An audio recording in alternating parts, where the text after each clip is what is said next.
James, good evening. Good evening again. Nice to see you again. What a surprise. It's definitely a different night. Different time. It's not even a week, it's a different month from the other ones. And welcome to the Story Song Podcast. Show. Or are you asking me to show you something? No, I think that's how we have to call it. Oh, do we? Yes. We have to add the word show? I think so. We used to anyway. I think Well, I noticed you did it on the last one. There might have been a rival. Oh, sorry, is that theirs? I've never heard it though, so I wouldn't know. Yeah. Good evening and welcome to the Story Song Podcast Show. My name's Chris. Oh, and my name's James. And tonight, hopefully, like a bird with no beak, Oh. I will succeed in bringing a great story to the audience. Did you get that? Very good indeed. Very good. I am loving these introductions. So, tonight's story, you'll know it. I think it's a 1960 song, and it's one of those that I think everyone's mum or dad probably had it on tape back in the day. And it's interesting, some of the history of this, but it is Tell Laura I Love Her. It's written by Jeff Barry and Ben Raleigh. It was a US top 10 popular music hit for singer Ray Peterson in 1960 on RCA Victor Records, which is number 7 on the Billboard Hot 100 chart. It was also released the same year by Ricky Valens in the UK, where it became a number 1. Now, I think I'm right in saying this happened quite a lot in the 60s. So there were like American hits, and then English or British singers would, like Cilla Black took like her songs from America. What's it all about? Not Alfie. But all the others. Blind Date. That's the only one that didn't have any words. We just people at home saying blind date with Cilla Black. I used to work with someone who went on Blind Date and he was the picker. Oh really? Yeah. How did it go for him?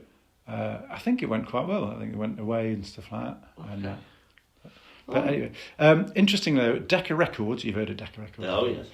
In England decided not to release Ray Peterson's 1960 recording on the grounds it was too tasteless and vulgar, and they destroyed around 25,000 copies that had already been pressed.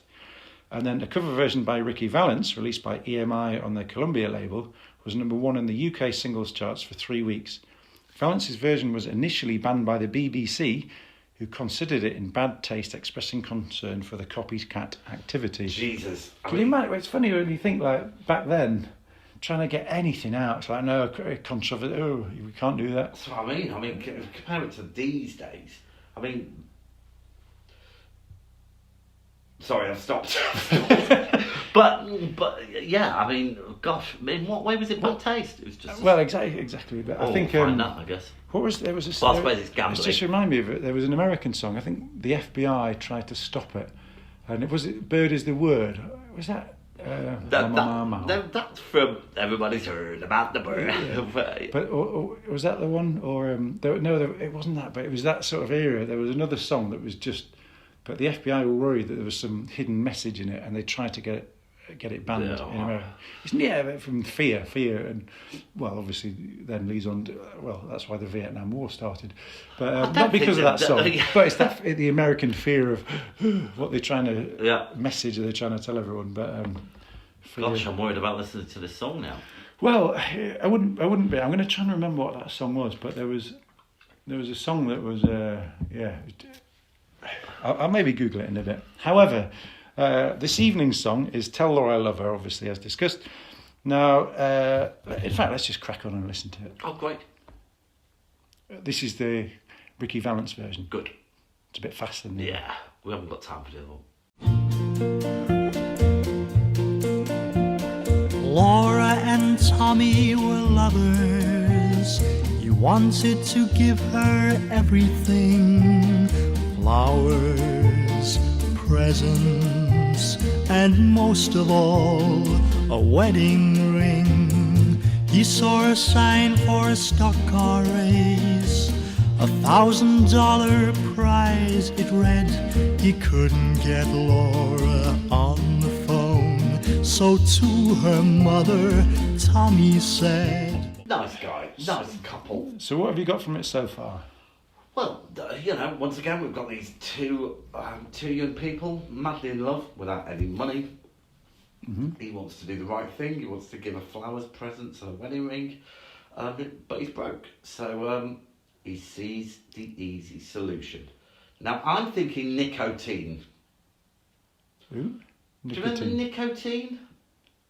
Is this an advert when you were at school of say no to cigarettes? Yes. Did he crush them? Yeah. No. Superman. What was that one? Superman crushed them. Was that an advert for anti-smoking, or was that? Well, in the nicotine film? and Superman were in the same advert. So nicotine was trying to get the kids on the cigarettes, and Superman would crush them. Yeah, well, I'd forgotten about that. That wouldn't happen these days, not with... Well, they'd be vaping now, wouldn't they? I guess. But it's like the easy solution. But interestingly, so he saw a sign for a stock car race, $1,000 prize it read. Yeah? $1,000 to obviously buy the ring, etc. And flowers and presents. Yeah, but according to thepeoplehistory.com, in 1960, the average new car cost $2,752. How much? $2,752. So perhaps if he just sold his car instead... But stock cars aren't worth much, are they? Yeah, but he's driving his car into a stock car race. We don't know the condition of his car. Maybe it just had a paint job like that car from Moonlighting. So his car... So I suppose new car... What's the average new car cost here? I'm guessing at the moment. I don't... Well, maybe 18 What I want grand. to know is how much $1,000 was worth in 1960. Or what would it get you now? So Exactly what I just said. Yeah. Well, how much was $1,000? Come on, you said how much was $1,000 worth in 1960? Well, it was worth $1,000. Well, now you're picking hairs. Well, no, you're not. But splitting hairs. Just look at the device. I'm just saying that. Okay, let me do the math. So it's about a third. So his prize money is going to be about a third. The average car is about 18 grand here, so it's 6 grand. But maybe he's bought a cheap car that's worth nowadays. So he should have just sold the car. We should have done, but then I suppose you're right. Actually, if his car's 1,500 and the average is 6 grand, if it's a third of, then yeah, okay. So that's reasonable. But if he'd won this race, he may have gone on to do other races. Oh, and then could have saved for a house. Have you ever been to a stock car race? No. Have you? No, but I've seen one. I've seen the cars drive into the race ground. Oh yeah, well I've seen them on the back of a trailer on the M6 and whatever. Well, no, I've been at the race ground watching them go inside. Was that so? Like your dad's James? I'm taking you on day out.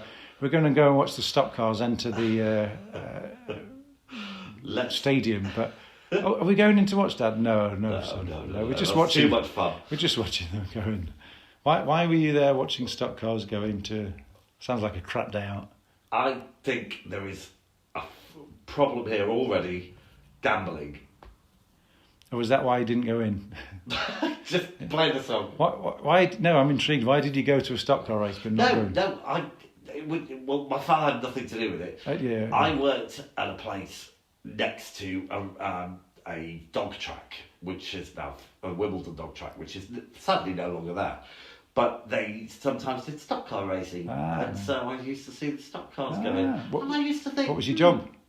What? What was your job? Well, it's none of your business.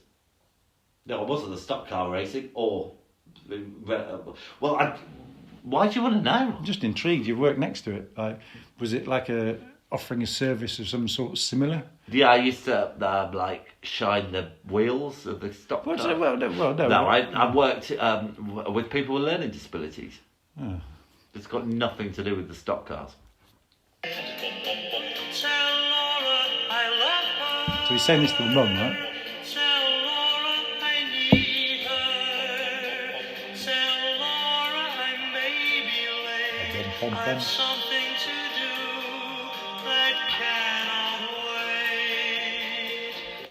I'd like to point out, once again, we have a story song with a telephone element. Yes. They're everywhere, aren't they? Yeah. Now, I hope she wrote that message down properly, because you know what people are like. It's like, what was that? Yeah, you love it? Okay. Yeah. I think that's the best bit. That's the most important. Tell Laura I love her. I mean, she'll be like, that's the first line. Yeah. And she'll be like, oh. Yeah, I'd have finished it there. I'd tell her I need her, that's a bit needy. Well, yeah, but like I think the mum would have got the message and relayed it onto Laura. Okay. Tell Laura I love her. Tell Laura I need her. Tell Laura I may be late. I've something to do that cannot wait. He drove his car to the racing ground. He was the youngest driver there. The crowd roared as they started the race. From the track they drove at a deadly pace. No one knows what happened that day, how his car overturned in flames. But as they pulled him from the twisted wreck, with his dying breath, they heard him say, I mean, it's sad, but they say no one knows what happened that day. So there was no one watching. Because you'd think if there's a stadium full of people watching, no one knows. Mind you, how many people watched JFK get shot and nobody knows what happened then? Well, they do. Was that Lee Harvey Oswald? Well, apparently, allegedly, but you know. What? Well, do you know, there's like a million conspiracy theories that it wasn't him. Have you watched Umbrella Academy? Yes. I love Umbrella Academy. I can imagine. It's good. I want to be like number 5. I can't remember which one that is. The kid. Oh, yeah, of course you do. Snarky kid. Okay, so, yeah, maybe nobody was paying attention. Maybe he wasn't very if there's good. a stock car race, I mean, how is someone... It's pretty... Oh, there weren't many people there. But you think the other drivers who were behind him would have seen what happened. So, I reckon someone probably knocked into him and knocked him over. I think when it was written, they should have worked a little bit harder on that line. The line I don't like in that bit actually is he drove his Umbrella to the racing ground. He was the youngest driver there. It just seems... That's ageist as well, isn't it? It just seems a throwaway line. You know, because obviously in this bit, a lot happens. The whole race happens. I mean, in Star Wars, The Phantom Menace, this bit took about half an hour. They never discussed the age of Luke racing. Skywalker in any of the... I don't think. Luke or Anakin? Well, just any... they weren't like... Ooh, so... Yeah, maybe they've wasted... I know what you mean. I see what you mean, yes. But I do think that it's a bit like... why are they saying that? What they could have said about how no one knew what happened, they could have said, two cars collided, and a life was divided, and a love was divided, whatever. Good. But they could have done something like that, and you think, if you sat down and thought about it, so, do you know what? I thought this was going to be a high scorer. I think it still might be. Well, yeah, let's not, we get the point. I can imagine this perfectly clearly in my head, by the way. Tell Laura I love her. Tell Laura I need her. Tell Laura not to cry. My love for her will never die. So if that was me, as they're pulling me out of the wreckage, I'd have been going... But he loves this girl. Yeah, more than life-ending pain. I don't think telling her not to cry is going to stop her crying. But it makes it more, because he's just saying to her, don't cry. So it makes it more heart-wrenching. So it makes her cry more, probably. Well, yeah. Was that a ploy? It's all about him. What's his name? Tommy. Now in the chapel Laura prays for her Tommy who passed away. It was just for Laura he lived and died. Alone in the chapel she can hear him cry. That's put a lot of pressure onto Laura. She didn't even know about this stock car race, yet it was just for Laura he'd lived and died. She had no involvement in this at all. Yeah, but she'd have known he was buying... Or did she know he was buying the ring? No, She's not said that, has it? No. They've not said. He wanted to give her everything, flowers, presents. Well, she'd not expressed a will of any of this. Oh, yeah. In fact... But it was just for you that I lived and died. They might not have even been going out. And he told her in the last verse not to cry. Were they going out in the beginning? Or he might have been a store. Well, they were lovers. Oh, is that what it said? Oh, yeah. Yeah. So they were lovers. And lovers, not just going out, they were lovers. So it seemed, and in that area, it would have been the right thing to do, is to... Yeah, but I think it's putting a lot of pressure on her. She didn't have any control over any of this. Maybe he's trying to get her to struggle to get over him and therefore not meet anyone else. And that sounds... Do you think he faked his own death? Sounds suspicious the way the car turned in flames. Possibly. Ran off with the $1,000 prize. Ran off with the dark lady. Met a lady. Tell Laura I love her. Tell Laura I need her. Tell Laura not to cry. My love for her will never die. Tell Laura I love her.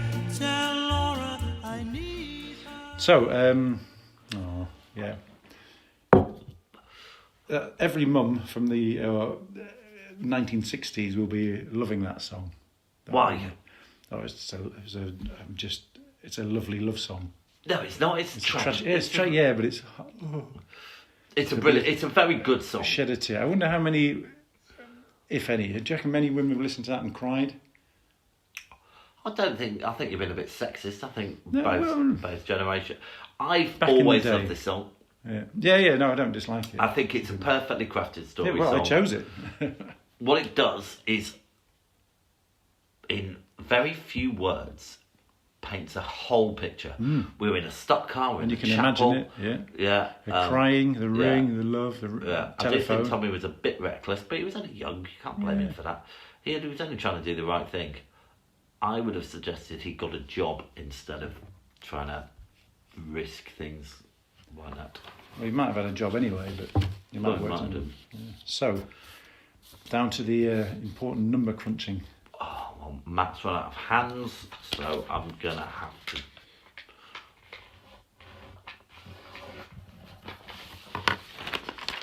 Bing! Oh, Oh, you've gone 9. where did you go? Yeah, 8? 8. Oh, Yeah, so- yeah. My score is 17. Yeah, it deserves a good score, this song. I think it's a perfectly crafted song, except for that line. She was the youngest driver there. Thought I'd throw away line. Yeah. But I'll let that go. Yeah. Great. Well, thanks, Well, James. well, hopefully next time we'll play something a little more cheery, because we seem to be paving a way of death and destruction in our I stories. don't know. The prostitute lady who became rich, she did all right. Oh, Well, it was a very dark story. fancy. I've got something that'll lighten the mood, I think. Good. But you'll have to wait till next month. Next month. See you then. Take care. Bye now. Laura and Tommy were lovers. He wanted to give her everything: flowers, presents, and most of all, a wedding ring. He saw a sign for a stock car race, $1,000 prize, it read. He couldn't get Laura on the phone, so to her mother, Tommy said, "Tell Laura I love her. Tell Laura I need her. Tell Laura I may be late. I've something to do that cannot wait." He drove his car to the racing ground. He was the youngest driver there. The crowd roared as they started the race. From the track they drove at a deadly pace. No one knows what happened that day, how his car overturned in flames. But as they pulled him from the twisted wreck, with his dying breath, they heard him say, "Tell Laura I love her. Tell Laura I need her. Tell Laura not to cry. My love for her will never die." Now in the chapel Laura prays, For Tommy who passed away, it was just for Laura. He lived and died alone in the chapel. She can hear him cry. Tell Laura I love her. Tell Laura I need her. Tell Laura not to cry. My love for